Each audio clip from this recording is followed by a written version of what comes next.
Fala galera, beleza? Professor Diogo Assunção, mais uma vez com vocês, para nós agora falarmos sobre a PM Pernambuco, né? Bora falar da história de Pernambuco, vamos resolver contextos, estruturas, vamos tentar criar diagrama, gente. Vamos promover aí relações diretas e indiretas com os principais pontos estratégicos da historiografia da região, tá bom? As principais faces, as principais relações iniciais, principianas, é o entendimento máximo do que nós chamamos de Pernambuco ser a capitania hereditária mais desenvolvida do país. Então, se você parar para analisar, as relações de importância, elas são máximas. Você vai entender o quê? Que dentro das relações de capitanias hereditárias, os portugueses eles analisavam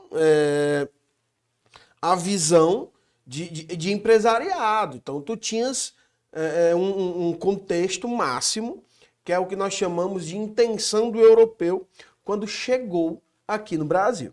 Os caras queriam lucrar, eles queriam fugir da concorrência comercial europeia, promover o tal do mercantilismo, né, que é com a balança comercial favorável, e a ideia de metalismo, a busca pelo ouro, prata, pedras preciosas, foi muito forte no início da colonização. E nós também vimos que em Portugal os atrativos econômicos eram limitados, os caras não tinham recursos para colonizar o Brasil, explorar de uma forma tão assintosa. Fazendo assim ter a necessidade do que nós chamamos de capitanias hereditárias, né? E aí é onde nasce Pernambuco. Por quê? Porque a capitania hereditária de Pernambuco, ela vai ser uma, assim como São Vicente, as únicas duas que prosperaram principianamente. E isso fala muito, tá, gente? Isso diz muito no contexto. Por quê? Como a capitania prosperou, teoricamente, o que vai acontecer? O donatário investiu. Quem eram donatários? A tese é muito simples, olha só. O donatário, ele foi um homem de recursos português que ganhou direitos, né, a ter um pedaço de terra no Brasil, mas Portugal estava com isso tentando caracterizar o território brasileiro.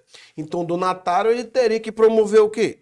O donatário ele teria que promover a visão de investimento para caracterização a Portugal. Como assim?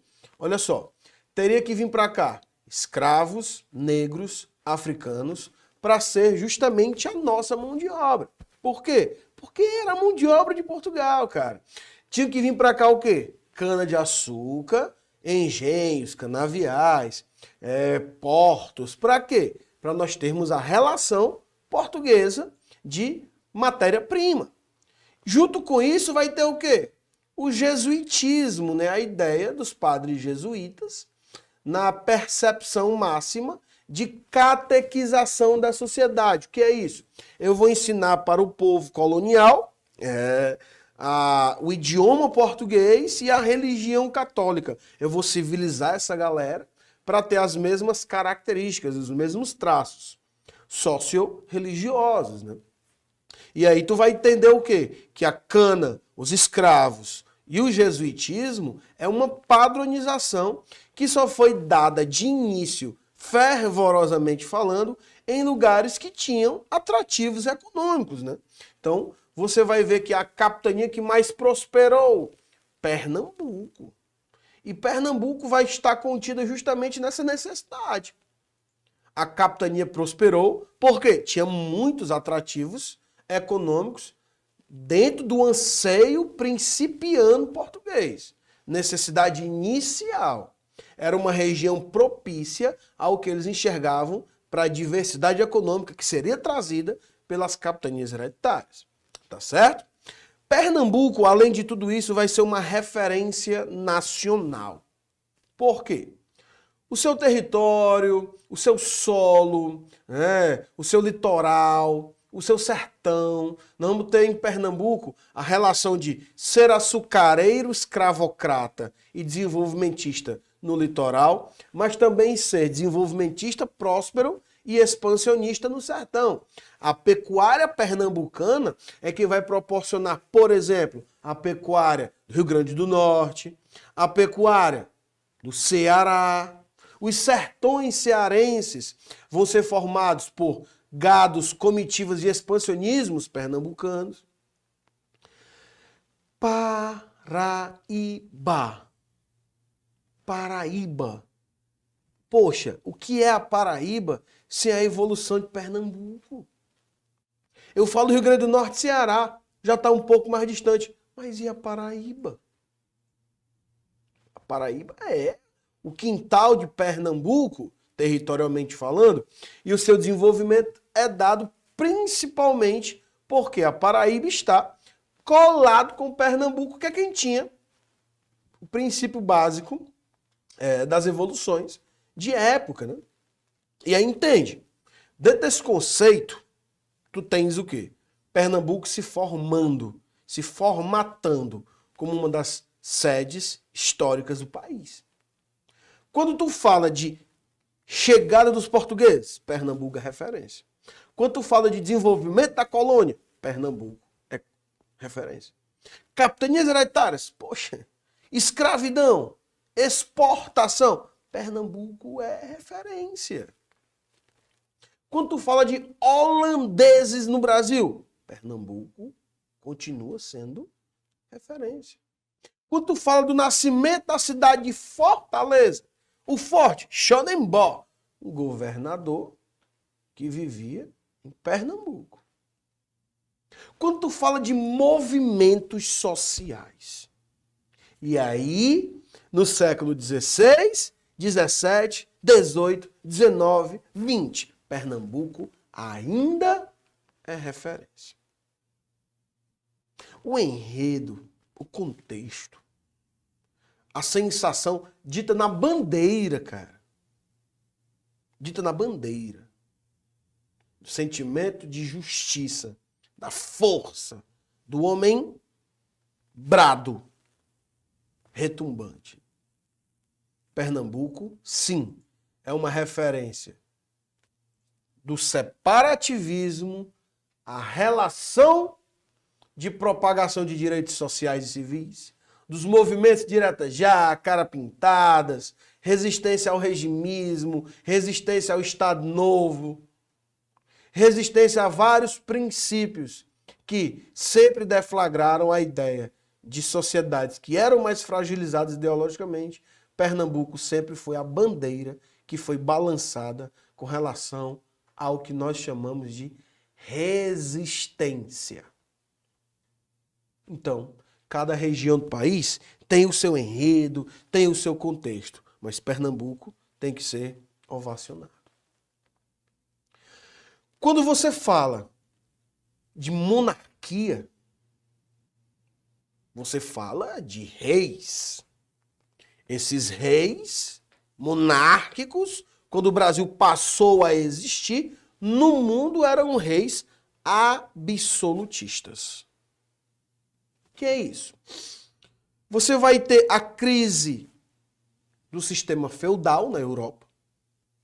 Dentro da crise do sistema feudal, você vai ter um negócio muito interessante, chamado de fim da Idade Média. Com as transformações religiosas, tu vai ter a reforma protestante de Lutero e Calvino.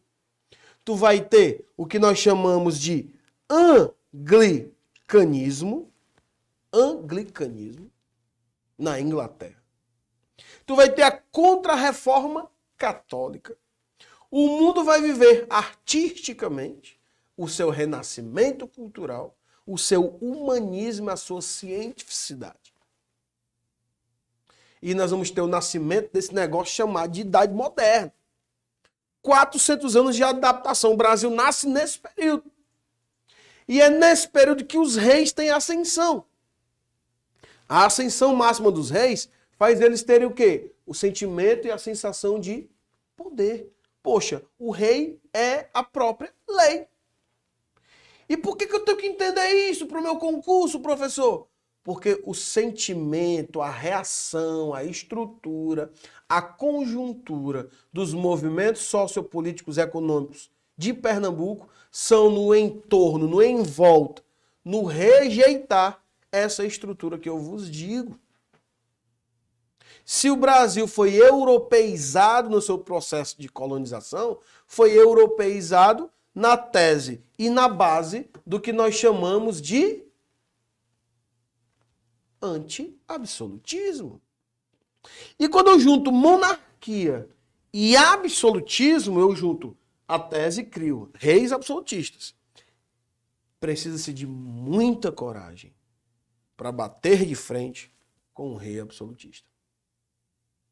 Por mais que Portugal não fosse referência mundial no absolutismo, mas os traços absolutistas muitas vezes pairavam nos reis portugueses.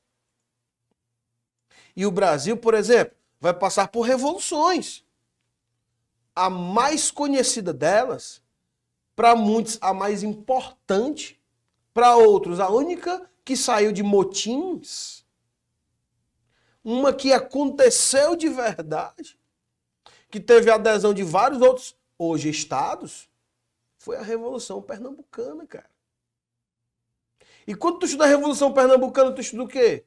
Todo o contexto de formação do absolutismo monárquico. Baseado, sabe em quê? Olha só. Olha só. Nós temos no mundo um negócio chamado de Revolução Francesa. Infelizmente, eu não posso te ensinar agora esse movimento. Fantástico para se estudar. Mas a Revolução Francesa é a mãe da Revolução Pernambucana. Sabe-se por quê? Olha só. A Revolução Francesa vai proporcionar a disputa entre jacobinos e girondinos, disputando o poder. Tem o terror jacobino, o poder girondino, tem Robespierre com a sua guilhotina, e a França nasceu para uma guerra civil. E quem pôs fim a essa guerra foi um cara chamado de Napoleão Bonaparte. Um jovem general do exército francês que irá promover o poder. Ele irá no diretório por fim ao terror jacobino, instaurar a ordem na França e determinar-se como dono do poder no golpe do 18 Brumário. Quando tiver tempo, por favor, estuda a Revolução Francesa. Dentro dessas relações, o golpe do 18 Brumário fez nascer a chamada Era Napoleônica. E eu com isso, muita coisa. Na Era Napoleônica foi decretado um negócio chamado de, olha só, bloqueio continental. Por que o bloqueio continental? Era uma ideia de retaliação, retalhar a Inglaterra. Não entendi. Napoleão queria enfraquecer industrialmente a Inglaterra, inibindo-a dos comércios atlânticos. Que é isso, sabe? Muito simples. Depois de uma tentativa não bem sucedida dos franceses à invasão do território inglês, porque a marinha inglesa era mais forte, o maior exército do mundo, chamado de Exército Napoleônico, vai decretar o bloqueio continental. O que é isso? Disse o seguinte, cara, ó, o país europeu que comercializar com a Inglaterra, eu invado e quebro tudo. E aí, compadre, onde vai entrar o Brasil e Pernambuco nessa história? Por quê? Portugal não tinha saída, brother. Tinha que comercializar com a Inglaterra. Era quem transportava o nosso açúcar, era quem trazia os nossos produtos industriais, Era a maior potência do mundo, doutor. Faz o que então? Vamos comercializar com a Inglaterra, mas sem Napoleão Bonaparte saber, porque senão a gente está frito, né, doido? Só que Napoleão vai descobrir esse comércio clandestino. E sabe o que é que ele vai promover? Olha só. O rei Dom João VI, até então príncipe regente, vai furar o bloqueio continental e Napoleão vai declarar guerra a Portugal. Guerra a Portugal. O rei e a sua família real vão fugir. Sabe para onde? Para o Brasil. Em que ano? Finalzinho de 1807. 1808. Sabe o que vai acontecer em 1808? Olha só.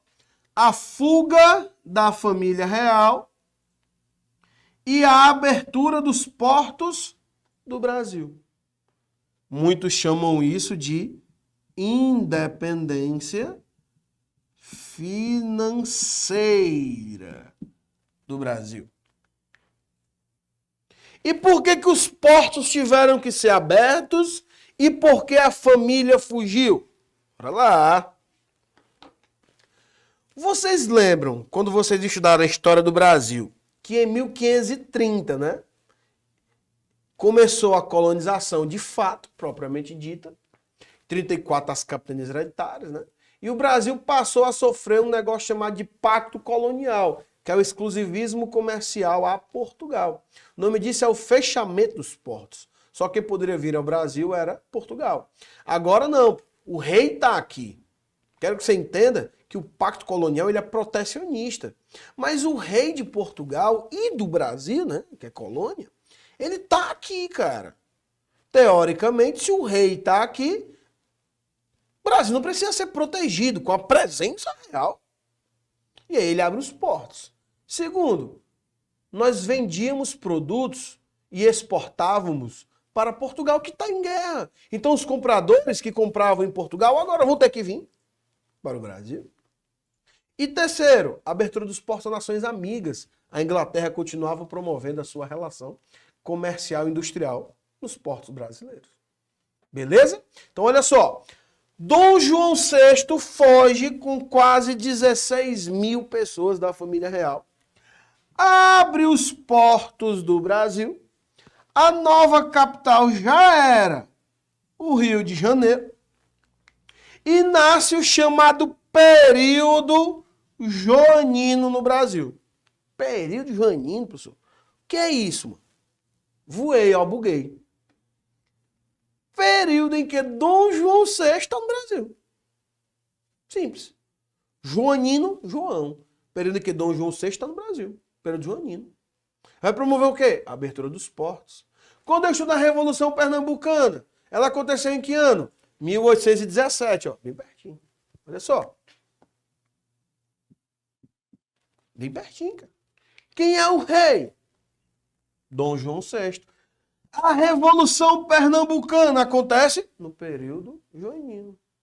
Seguindo traços de quem? Do iluminismo. Olha como você tem que entender do contexto histórico. Muito importante isso, cara. E aí me fala um pouco desse contexto histórico, professor, porque meu irmão, eu tô começando a entender. Me diz aí como é a parada, brother. Raciocínio. Eu vou dar um spoiler, tá bom? O iluminismo, ele é um movimento criado na Europa para combater, para enfrentar o absolutismo monárquico, tá certo? Ou seja, a galera não estava mais aguentando o poder exacerbado dos reis, começaram a cobrar constituições. Ou seja, um rei absolutista, ele é a própria lei. Mas se existe uma constituição, ele é um rei constitucional, ele vai estar abaixo da lei. Teoricamente falando, a visão é essa, né, brother? E esses reis vão começar a resistir, tá? E aí, quando esses reis resistiam as suas sociedades entravam em choque. Guerra Civil. Exemplo, França. Exemplo, independência das 13 colônias. Independência dos Estados Unidos. O que mais? Revolução Inglesa Industrial. O que mais? Independência do Brasil. Que ano é a independência do Brasil? Teoricamente falando, 1822. Então, olha como está tudo próximo, cara. Está tudo interligado, meu irmão. Tudo isso aqui são relações iluministas no Brasil. Esse movimento iluminista, ele vai chegar no Brasil no início do século XIX, mas ele aconteceu na Europa no século XVIII. É o século das luzes, iluminismo, luz, ideias, crítica. E quando tu estuda a Revolução Pernambucana, tu vai entender que Pernambuco reagiu às transformações trazidas pelo período joanino, cara. E o que leva alguém a reagir contra o próprio rei? Sentimento iluminista. Então você tem sim que entender que a Revolução Pernambucana é um movimento iluminista. Você tem a obrigação de entender que no Brasil os movimentos separatistas são iluministas. Por quê? É tipo assim, ó, cara, o rei não vai mudar a posição dele. Só temos duas coisas a fazer, ou obedecer ou fragmentar. Eu não quero fazer parte desse reino, que esse reino se limita. Então eu vou fundar um próprio lugar. Só que esses lugares, teoricamente, não seriam mais monarquias, né? Porque é vinculado os movimentos iluministas separatistas no Brasil com os movimentos abolicionistas e republicanos, tá? Então, teoricamente, a ideia de todo separatista é promover uma república, né? Uma agressão ainda maior ao absolutismo monárquico. Mas tudo isso é uma visão máxima do iluminismo e das relações iluministas. Tá certo? Beleza? Aí, embora nós. Vem pra cá. Olha só, gente. Quando eu falo Revolução Pernambucana, 1817, eu estou falando do século XIX no Brasil. Não é isso? E esse século XIX promove transformações que nós já vimos, chamadas de transformações joaninas, e reações, que são reações iluministas. Beleza? Bora nós. Olha só. Uma das características da Revolução Pernambucana é o cunho separatista. Então, se eu digo cunho separatista, eu já direciono a ideia iluminista. Movimento de cunho separatista, em detrimento das transformações trazidas pela transferência da corte portuguesa para o Brasil. Transferência da corte portuguesa para o Brasil. Então isso aqui já está relacionado o quê? A abertura dos portos e a guerra portuguesa. Aí olha só, por que os portos se abriram? Porque a família real fugiu. Por que a família real fugiu? Por causa da guerra portuguesa. Por que a guerra portuguesa aconteceu? Porque desrespeitou o bloqueio continental. E por que existe o bloqueio continental? Porque existiu a Revolução Francesa e o expansionismo napoleônico. Olha como é uma reação em cadeia, cara. Junto com toda essa reação em cadeia, vem para o Brasil não só a família real, mas também as teorias iluministas. E só os bravos vão resistir. Como, por exemplo, o povo pernambucano. Bora lá. Movimento de cunho separatista. Então, já tem muita coragem aqui, compadre. Os caras já são punks, bravos. Porque para reagir ao rei, meu irmão, não é qualquer um, não. E para promover a ideia de separação, os caras são bravos. Sensação separatista é de força. Só, vamos fragmentar. Pernambuco vai deixar de ser uma capitania hereditária, vai deixar de ser uma província, e vamos transformar Pernambuco num país independente. E aqui nós vamos ter o quê? Uma república. É doido, mas tem que ter coragem para fazer um negócio desse. Olha só. Movimento de cunho separatista em detrimento das transformações trazidas pela transferência da corte portuguesa. Nós podemos então dizer que é uma reação à abertura dos portos. Por quê? Com a chegada da família real e a abertura dos portos, nós vamos ter várias transformações ocorrentes no Brasil. Quem são os principais líderes desse movimento? Domingos José Martins, José de Barros Lima, o leão coroado, né? E o tal do Frei Caneca e o chamado Baixo Clero. Beleza? Tranquilo? Lembre-se que a Revolução dos Padres também é citada quando se fala de Revolução Pernambucana. Professor, o que essa galera reivindicava? Porque eu sei o que é que eles propõem. Se separar, instaurar uma república. Então o movimento ele é republicano. Show! Ele é republicano, mas ele também é iluminista. Então, além de republicano, ele é iluminista. Show! Beleza. Fala-se também que ele é industrial. Por quê? Porque ele vai sofrer influências iluministas europeias num cunho industrial.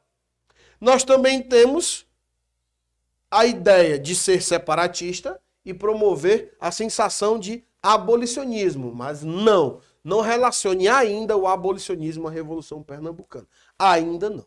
Beleza? Bora nós. O que esses caras propõem? Eu já sei. Mas o que eles reivindicam? Quando a coroa portuguesa se transferiu para o Brasil, cara, o que vai acontecer? Nós vamos ter a nova Lisboa no Brasil. Os caras vão começar a se espalhar por todas as regiões do país e vão querer promover as suas importâncias de prática e vivência europeizadas. Isso vai promover aumento de impostos. É tipo, bora aumentar o imposto da galera. Para quê? Para nós termos os nossos privilégios, né?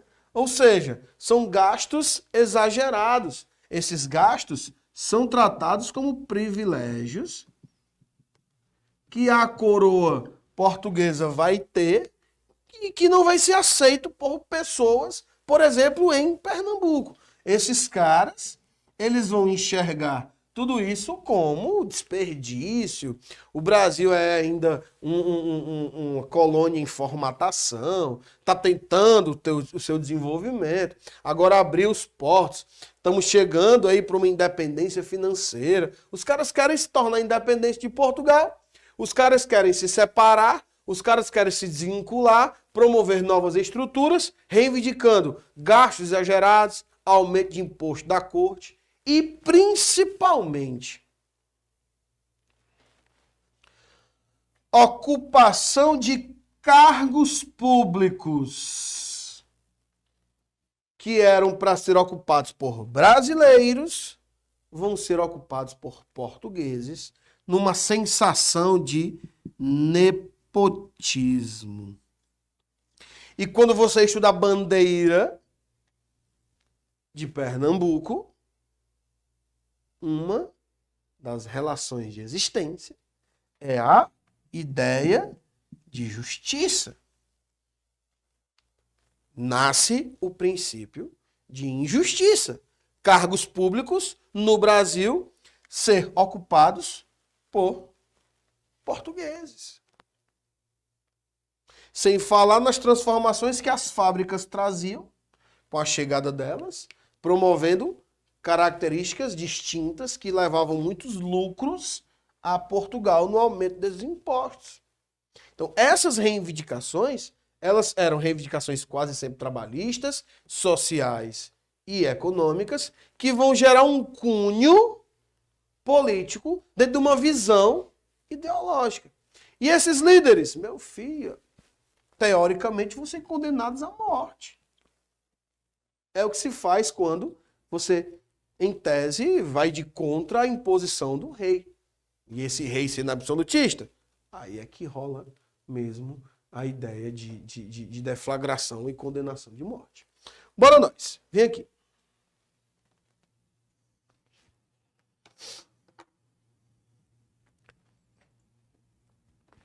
Exercícios. Olha a minha primeira questão. Olha só. Sobre a Revolução de 1817, a chamada Insurreição Pernambucana. Veja bem. Só um minutinho. Assinale a opção correta acerca das seguintes assertivas. Bora lá. Professor, Insurreição Pernambucana é... O codinome da Revolução Pernambucana é a Insurreição Pernambucana. 1. O movimento contou com a participação de vários grupos sociais e defendia a abolição da escravidão e a restrição à liberdade religiosa. 2. Em março de 1817, os rebeldes pernambucanos tomaram o poder e proclamaram uma monarquia separada de Portugal e do Rio de Janeiro. 3. A queda do preço do açúcar e do algodão não possui qualquer relação com a Revolução de 1817. Olha só, o movimento contou com a participação de vários grupos sociais e defendia a abolição da escravidão e a restrição da liberdade religiosa. É o contrário. Os caras não estão falando ainda de abolição, não. E restrição à liberdade religiosa era uma das teses na qual eles também promoviam em defesa. Por mais que tenhamos a participação do clero, existia sim um senso republicano, já voltado para o laicismo, que era um combate, por exemplo, dentro do absolutismo e do iluminismo, da ideia de rei por direito divino. Então, o item 1 vai na contramão do enredo de desenvolvimento da Revolução Pernambucana. Tá? 2. Em março de 1817, os rebeldes pernambucanos tomaram o poder e proclamaram uma monarquia separada de Portugal e do Rio de Janeiro. O movimento ele é o quê? Republicano. 3. A queda do preço do açúcar e do algodão não possui qualquer relação com a Revolução de 17. Possui sim. A queda do preço do açúcar e do algodão estão relacionados com a Guerra Portuguesa. Os limites propostos economicamente com Portugal descumprindo o bloqueio continental e toda essa reação em cadeia acontecendo, cara. Ou seja, nenhum desses itens conta com a verdade. Promove-se como referência assertiva. Tá certo? Então, ó, corre lá e marca o item A. Beleza? Bora passar. Segunda questão, galerinha, fala assim, ó. Acerca da Revolução Pernambucana de 1817. A cidade alternativa correta. Bora. Item A. A Revolução Pernambucana foi um movimento separatista. Sim. O primeiro que ocorreu no período colonial. De caráter republicano que aconteceu na capitania de Pernambuco. Oi. Esse movimento foi liderado pelas elites locais sem contar com grande adesão popular, assim que foi deflagrado. Aí, meu filho, quebrou mesmo no meio. Sem participação popular, sem adesão popular, não. Temos sim a adesão da sociedade. Então são vários grupos sociais, inclusive o povo. Tá? B. A Revolução Pernambucana de 1817, assim como a Inconfidência Mineira e a Conjuração Baiana, foi um movimento de caráter separatista, sim, e republicano, sim, que ocorreu no Brasil colonial. A Inconfidência Mineira aconteceu no Brasil colonial. A grande diferença desse movimento para os outros dois citados foi que a Revolução Pernambucana conseguiu superar a fase conspiratória, apesar de não ter chegado a tomar o poder local. E você vai ver que a Revolução Pernambucana vai promover a instauração de uma república, né? Então isso vai pesar bastante quando você Tem a dissidência da Inconfidência Mineira e Conjuração Baiana não serem no período colonial. E a ideia de Pernambuco não ter conseguido superar a fase conspiratória. C. A Revolução Pernambucana teve início de fato em março de 1817, quando o brigadeiro português Manuel Joaquim Barbosa de Castro foi assassinado ao realizar ordem do governador local e prender supostos envolvidos em uma conspiração. Esse assassinato foi cometido pelo capitão José de Barros Lima, que reagiu à voz de prisão realizada pelo brigadeiro. Esse é o fato que nós chamamos de marco inicial da Revolução Pernambucana. Tá bom? Então o item correto é o item C. Mas bora ver o D, bora lá. O movimento contou com as elites locais, compostas por grandes comerciantes e alguns grandes proprietários. E teve adesão também de militares, juízes, pequenos comerciantes, artesãos e agricultores. O movimento também ficou marcado pela não participação de religiosos, como padres, uma vez que a igreja não possui interesse na revolução. Poxa! Isso é chamado de revolução dos padres, cara. Ah, sim, o baixo clero fazendo parte dessa relação. Beleza? Então, olha só. O que se deflagra como item correto é o item C. Bora passar adiante, galerinha. Bora nós. Terceira questão. Olha só. O movimento nativista que ocorreu na capitania de Pernambuco, agora é específico, tá? Durante o período colonial, entre 1710 e 1712, vamos lá, tal movimento aconteceu por conta de rivalidades locais e não visava o rompimento com a metrópole. Isto é, não era emancipacionista. É interno. O conflito se deu entre os senhores de engenho de Olinda e os comerciantes portugueses de Recife. Ou seja, senhores de engenho de Olinda e comerciantes portugueses de Recife. É a disputa entre Olinda e Recife. É por conta desse movimento que Recife se torna a capital. E tu vai ter a elevação de vila a essa região. Em uma disputa pelo poder local. Então a disputa é de poder. Lembrando para você que o comércio para Portugal nesse ano era mais importante do que a relação canavieira-açucareira.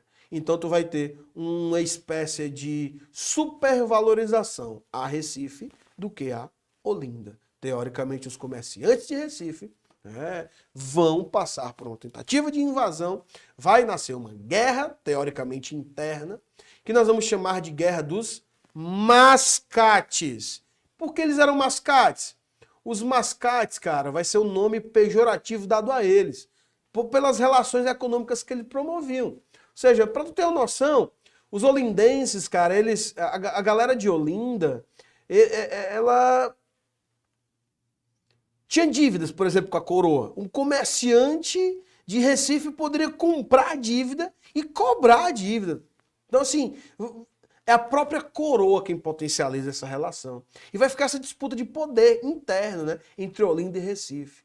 Para ter uma noção, o Recife foi elevado à vila e o Pelourinho foi destruído por a galera de Olinda. Então, vai ser um conflito extremamente sagaz, né? Então, durante 75 dias, muito sangue aí derramado e tudo isso em volta da relação de disputa pelo poder. Eu estou falando de quê? Vamos lá. Guerra de Piratininga, cerco de Piratininga. Guerra dos Palmares. Revolta dos Alfaiates. Guerra dos Manaus. Professor, eu fiquei em dúvida entre Guerra dos Mascates e dos Alfaiates. Qual a diferença? Gente, a Revolta dos Alfaiates é o seguinte. A capital do Brasil era Salvador. E lá tinha muitos alfaiateiros. Quando ela foi mudada para o Rio de Janeiro, nasceu a chamada Revolta dos Alfaiates. Quando a família real, olha só, em 1808, veio para o Brasil, foi direto para o Rio de Janeiro. Mas o rei Dom João VI não. Ele foi para Salvador para esfriar a Revolta dos Alfaiates. O que aconteceu entre Recife e Olinda é a Guerra dos Mascates. Mascates era um termo pejorativo dado aos comerciantes de Recife. Beleza? Então, o item correto é o item C. Bora para a quinta questão. Bora para a quinta. Ela fala assim, a quinta. Perdão, quarta questão, desculpa. Acerca da Revolução Pernambucana, ocorrida em 1817, a alternativa incorreta. Olha só, incorreta. A Revolução Pernambucana de 1817 foi o último movimento separatista do período colonial. Professor, o último, o período colonial termina em 1822. Depois da Revolução Pernambucana, qual é o movimento que tem? B. A Revolução Pernambucana de 1817 está relacionada com a crise socioeconômica que o Nordeste atravessava há quase um século em razão da desvalorização do comércio de açúcar e do algodão brasileiro no mercado externo. Quer uma dica? Quer uma dica? A expulsão dos holandeses do Brasil para Pernambuco vai ser assim uma desgraça. Por quê?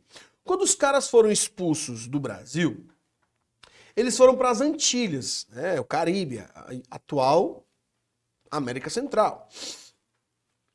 E lá eles produziam o quê? Açúcar. E eles passaram a ser grandes concorrentes do Brasil, né? Fazendo com que o Brasil perdesse compradores. E aí o açúcar vai desvalorizar, vai entrar em decadência. Segundo, o algodão. A relação do algodão está vinculada à Guerra de Secessão americana. No auge pátrio, por exemplo, de Fortaleza, o algodão era referência do Ceará, século XIX. Mas o preço diminuiu, porque o volume de vendas aumentou. Lei da oferta e da procura. Com relação à Revolução Pernambucana, está vinculado justamente à desvalorização do preço. Tá? C. O movimento contou com a participação de vários grupos sociais, mas não contou com apoio militar local, sendo que os revoltosos defendiam, entre outros os temas, a proclamação da República, o fim dos impostos cobrados pela coroa portuguesa e o fim do trabalho escravo. D. As ideias republicanas que alcançaram a região e as recentes nações formadas na América, que deixaram de ser colônias, serviram de exemplos para Pernambuco para eclodir a Revolução de 1817.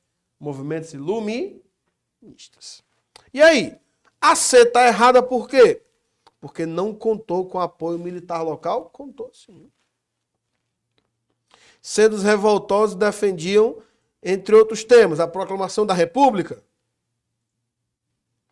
fim dos impostos cobrados pela coroa, fim do trabalho escravo, não vincula a escravidão ainda. Nós vamos ter, sim, apoio de partes militares locais. Então, o que está errado é o item C. Se marcar o incorreto, é o item C. Show de bola, galerinha? Tranquilo? Bora nós. Quinta questão.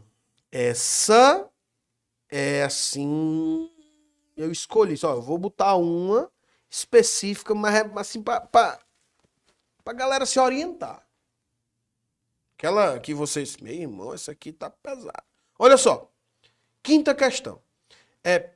Há um município tratado como verdejante, dentro da história de Pernambuco, tem a sua importância. O estado de Pernambuco não apresenta rios de grande extensão, nem de grande volume de água, excetuando-se apenas o São Francisco, né, gente? Limite natural entre o estado de Pernambuco e da Bahia, na região sertaneja. Quanto ao clima e recursos hídricos do município de Verdejante, é incorreto afirmar que... Bora lá. A. O município se encontra nos domínios das bacias hidrográficas dos rios Pajeú e Terra Nova. Dentre seus principais afluentes estão os riachos. Riachinho dos Icós, dos Milagres, Tiririca, do Meio, Pitombeira, do Baião, do Barreiro, do Boqueirão, Algodões e da Balança. B. Predominante no sertão nordestino, o clima semiárido é também o clima característico da região de Verdejante. Perfeito. apresentando baixas temperaturas, chuvas escassas e mal distribuídas, com longos períodos de estiagem. C. Nas regiões de relevo suave e ondulado, verdejante tem predominância de vegetação xerófila, solo pouco profundo, bem drenado e de fertilidade natural alta. D. Apresenta um clima quente e seco, região de solo pedregoso, arenoso e rochoso. O período de maior registro de volume pluviométrico é nos meses de dezembro a março. E aí? O que está errado aí? Vou levantar duas teses, tá? Primeiro, baixas temperaturas num clima semiárido. Segunda, é o item C. Bem drenado. Lembrando que nós estamos falando das regiões de serra, né, de Pernambuco. E é uma questão de geografia pernambucana. Você vai raciocinar, cara, clima semiárido é um clima seco, quente. Essas baixas temperaturas não combinam, não. E esse bem drenado, o que é drenar? Bem drenado. O solo, a aridez, a erosão, tudo isso promove a drenagem. Nós não temos regiões, por exemplo, de brejo, né?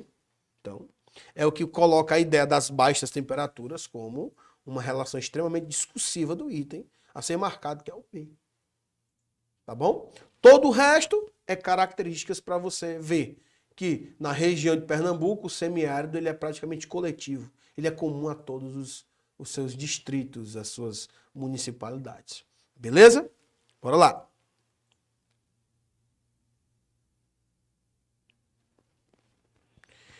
Sexta questão. Diz assim, gente, olha. Salve, ó terra dos altos coqueiros, de beleza soberbo, estendal. Nova Roma de bravos guerreiros, Pernambuco, imortal. Imortal. O estado de Pernambuco teve sua história marcada por várias revoltas e revoluções, né? Sobre as revoltas e revoluções pernambucanas, assinale a alternativa correta. Bora lá. Alguns movimentos ocorridos no século XIX foram influenciados por ideias iluministas, liberais e comunistas, tendo como referência a independência dos Estados Unidos e a Revolução Francesa. Oi. Bora ver o resto. B. A Guerra dos Mascates, ocorrida no século XIX, 1710, 1712. 19.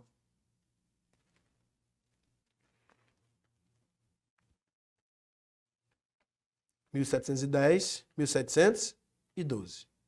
Século XVIII. Foi pautada pela rivalidade entre a nobreza de Olinda e os mascates de Recife. Rivalidade que não termina após o conflito, em razão da crise do açúcar e das dívidas dos senhores de engenho. Perfeito, meu filho. Só que foi no século XVIII. Ô, covardia. C.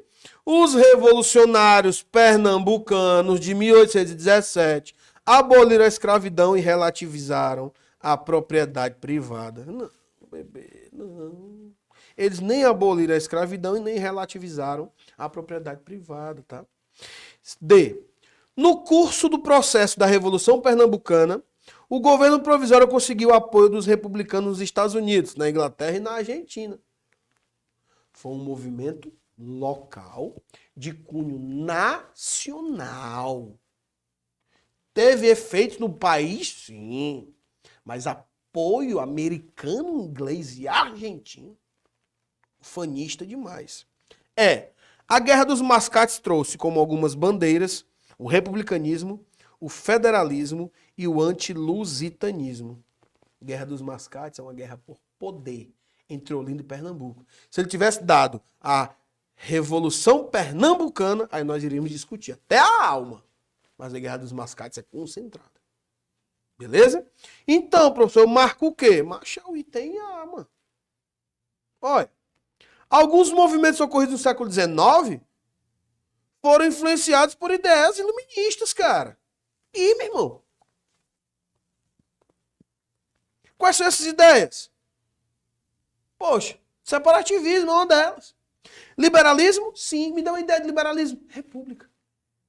Entende, cara? Olha, se existe um rei absolutista, ele protege. Se existe uma república, ela libera. Entende? Então, o liberalismo e a república são sinônimos. O liberalismo e o absolutismo são antônimos, não dá para comparar. Beleza? Além disso, ideias liberais, iluministas e até comunistas. Por quê? Muitos defendiam a retaliação de poder, cara. Também tendo, né, como referência a independência dos Estados Unidos, que é um movimento iluminista, e a toda poderosa, gente, Revolução Francesa, né? Então estuda a Revolução Francesa para tu entender a história de Pernambuco. Porque tu vai entender todo o sentimento que esses caras tinham quando trabalhavam a ideia de igualdade, liberdade e fraternidade. Beleza? Então o item a ser marcado é o item A. Para nós. Galerinha, é na Salve, ó Terra dos Altos Coqueiros que eu vou encerrar para a galera do YouTube. Se você ainda não assinou o Objetivo Play, vem com a gente, porque agora eu só vou continuar para a galera que é assinante do Objetivo Play. Então, ó, vacila não, compadre. Vem com a gente. Vamos encerrar para o YouTube. Vamos para a galera do Objetivo Play. Se você ainda não assinou, assine para você acompanhar até o final a nossa aula. Valeu! Aqui embaixo tem o acesso. Clica lá no link, já assina o teu Objetivo Play e vem com a gente aprender rumo à tua aprovação. Valeu, galera! Eu volto em instantes com a galera do Objetivo Play. Para vocês do YouTube foi um prazer mais uma vez. Forte abraço.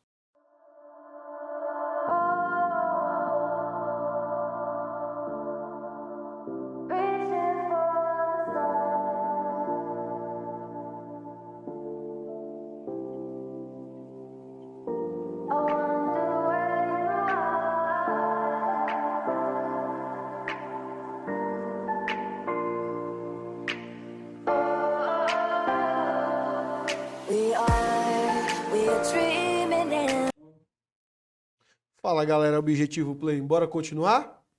Olha, eu queria ler para vocês um documento real, tá? Um ofício. Eu salvei aqui no meu tópico. E eu posso disponibilizar para vocês uma outra hora, mas fala justamente da formação da bandeira de Pernambuco, tá?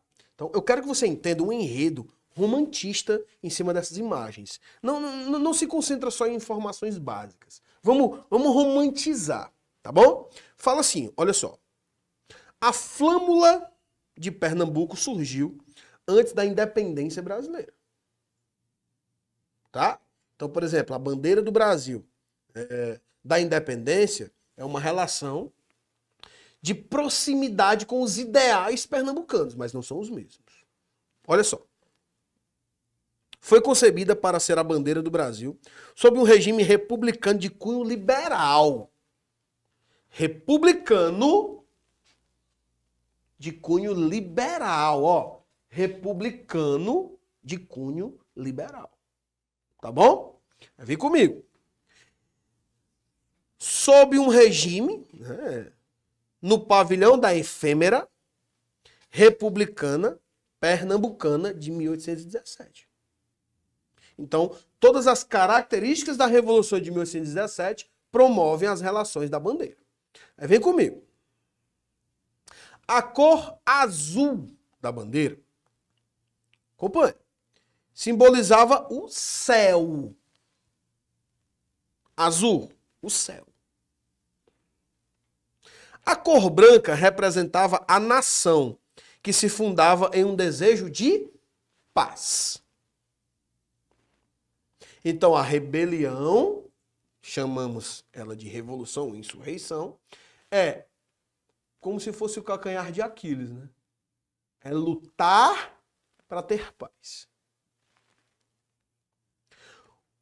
O arco-íris, inicialmente vermelho, amarelo e branco, e em 1917 passava a ser vermelho, amarelo e verde, assinalava o início de uma nova era de paz, amizade e união, que a Confederação oferecia aos portugueses europeus e aos povos de todas as nações que viessem pacificamente aos portos ou, porventura, residissem aqui. Já as 3 estrelas representavam Pernambuco, Paraíba e o Rio Grande do Norte. E outras estrelas seriam inseridas em volta do arco-íris, ao passo que outras capitanias brasileiras aderissem oficialmente à Confederação, o que demonstrava o caráter federalista do movimento. A cruz. A cruz era uma referência à dominação do Brasil em seus primórdios, terra de Santa Cruz, ilha de Vera Cruz. E o sol iluminava o futuro. Significa que os habitantes de Pernambuco são filhos do sol e vivem sob ele. Sob a mesma, olha só, vem cá, justiça que torna todos iguais. Beleza? O criador da bandeira foi o padre revolucionário João Ribeiro Pessoa de Melo Montenegro. Ele foi executado, e ela foi executada em tela pelo pintor Antônio Alvarez. Beleza? Bora nós. 7ª questão. A bandeira de Pernambuco foi idealizada pelos revolucionários em 1817 e oficializada, anos depois, pelo governador Manuel Antônio Pereira Borba. A respeito da simbologia da bandeira pernambucana, a alternativa correta. A. A cor azul do retângulo superior simboliza o mar de Pernambuco? É o céu, né? B. A cor branca representa paz. E o arco-íris representa a zona da mata, o agreste, o sertão. Lembre-se que o arco-íris representa o quê? A união. Não é assim? Paz. C. A estrela caracteriza o estado no conjunto da federação. E o sol a força e a energia de Pernambuco na visão do justo. D. A cruz representa a forte influência católica na colonização de Pernambuco. Ou seja, na relação, o item correto a se marcar é o item C. É muito importante, galera, você entender a história da bandeira de Pernambuco. Tá? É um dos principais marcos históricos do Brasil. Porque quando se teve a independência, praticamente todos os municípios começaram a se reinventar. Porque nós deixávamos de ser uma colônia e passávamos a ser um império, né? E Pernambuco já tinha sua bandeira formada, ou seja, como se tivesse assim um palmo à frente do restante do país, sabe? Então por isso que é muito importante você entender. E a bandeira, ela representa o sentimento, cara, da culturalização daquele povo, daquela região. Então é muito massa, é muito punk tu estudar a bandeira de Pernambuco, porque tu se inspira, cara. É inspirador. Olha só, a estrela caracteriza o Estado na conjuntura da federação. Então é federalista. Olha-se como um todo. Mas estrelas poderiam ser adicionadas. E o sol é a força, né? É a energia de Pernambuco. Mas, professor, a energia é o sentimento do justo. Tá bom? Beleza? Show de bola? Bora para a próxima questão.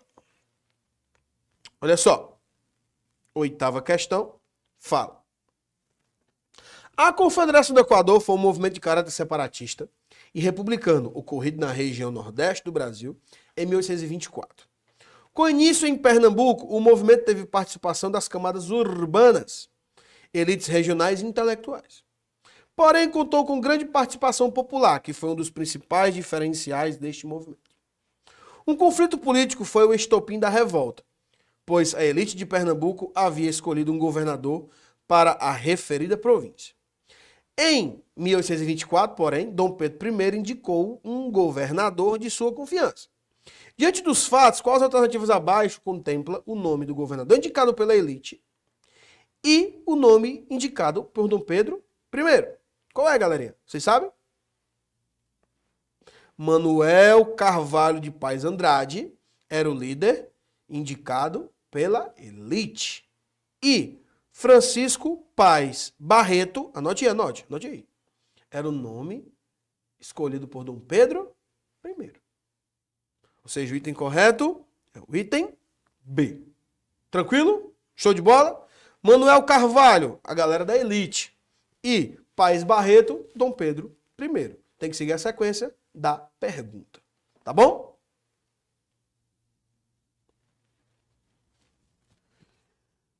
E agora, essa é extremamente específica, né? Extremamente específica, muito específica mesmo. Fala assim, ó. A Primeira Guerra Mundial foi um conflito político e militar, caracterizada por ser uma guerra de dimensões globais. Esteve concentrado na Europa e se deflagrou entre as principais potências econômicas no início do século XX. No contexto da Primeira Guerra Mundial, então, Pernambuco, no contexto da Primeira Guerra Mundial, se relaciona diretamente com quem? O Brasil vivia o período político denominado de República Velha, né? No qual os estados de São Paulo e Minas Gerais se alternavam no poder. A política do café com leite. Lembrando que a ideia de Pernambuco e o café com leite não tem muito vínculo de harmonia, tá bom? Com base nessas informações, indique quem era e qual estado de origem o vice-presidente do Brasil fazia parte entre os anos de 1914 e 1918.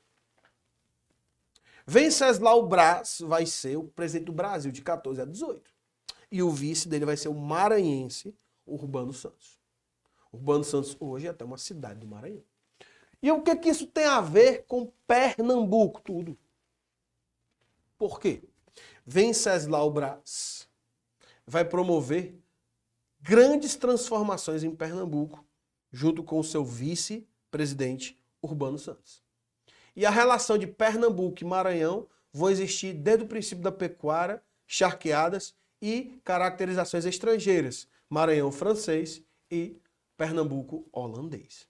Tá bom? Então, fica o registro para você entender as relações diretas e indiretas. Já a 10ª questão fala assim, gente, olha. Leia as afirmativas a seguir. Veja bem. Em 1823, a Assembleia Constituinte, composta pelos grandes proprietários e liderada por Antônio Carlos Andrada, apresentou uma proposta constitucional que trazia, entre outras características, um projeto de enfraquecimento do poder legislativo e a abolição do modelo no voto censitário, no qual votavam apenas indivíduos com rendimentos superiores a 150 alqueires de mandioca. É a chamada Constituição da Mandioca. Beleza? 2. No período holandês, é fundado no Recife a primeira sinagoga das Américas.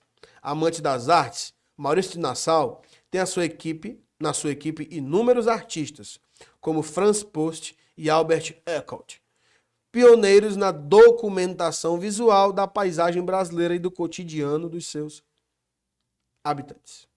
Marque a alternativa correta. Bora lá. Olha só, gente.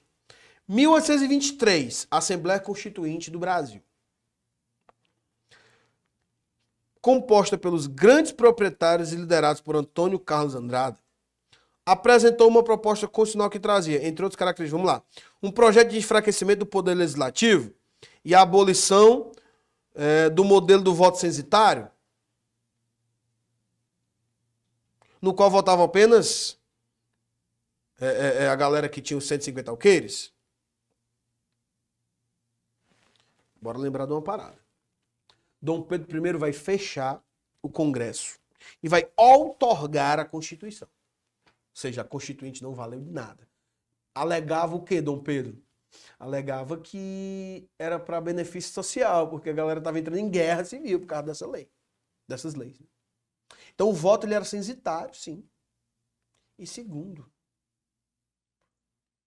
ela dava poder, sim, ao legislativo. Tanto é que o poder moderador foi criado de forma outorgada por Dom Pedro I. E o poder moderador dá totais e plenos poderes ao executivo. Então o item 1 tá errado, cara. Ele não condiz com as propostas da Constituinte. Tá? Já o item 2 está certíssimo. E é onde entra Pernambuco, né, cara? No período holandês, é fundada a primeira sinagoga das Américas. por Maurício Nassau, um amante das artes, que tinha na sua equipe inúmeros artistas, né? E um dos principais é o Franz Post Albert e Eckhout. Franz Post e Albert Eckhout, perdão. Pioneiros na documentação visual da paisagem brasileira e do cotidiano dos seus habitantes. Então, bora lá. 1 é falsa, 2 é verdadeira. Onde é? Afirmativa 1 é verdadeira, 2 é falsa. C, afirmativa 2 é verdadeira e 1 é falsa. Então, a alternativa a se marcar é o item C. Show de bola, galerinha? Olha só, quando a gente estuda a Revolução Pernambucana, quando a gente vê todo esse contexto, você tem que entender que Pernambuco não se resume só a isso. Esse é o foco da nossa aula. Mas nós trouxemos o quê? Características do período colonial, da transição do período colonial para o imperial, das relações de guerra e república, e o epicentro de tudo isso, que é o marco maior de Pernambuco, é a Revolução Pernambucana. Show de bola? Galera, deixa eu ver aqui. Acredito eu que não restam dúvidas, não é assim? Eu vou ficando por aqui. Espero ter ajudado todos vocês. Desejo um futuro próspero. Qualquer dúvida, as minhas redes sociais, olha, estão aqui no quadro. Esse é o meu Instagram, meu @. Chega até mim, tira as tuas dúvidas, vem pra cima e olha, a gente vai tentar o máximo possível aqui no Objetivo Play, principalmente, promover a tua aprovação. Tá certo? Eu fico por aqui, foi um prazer imenso, um forte abraço a todos. Até a próxima, galera. Valeu!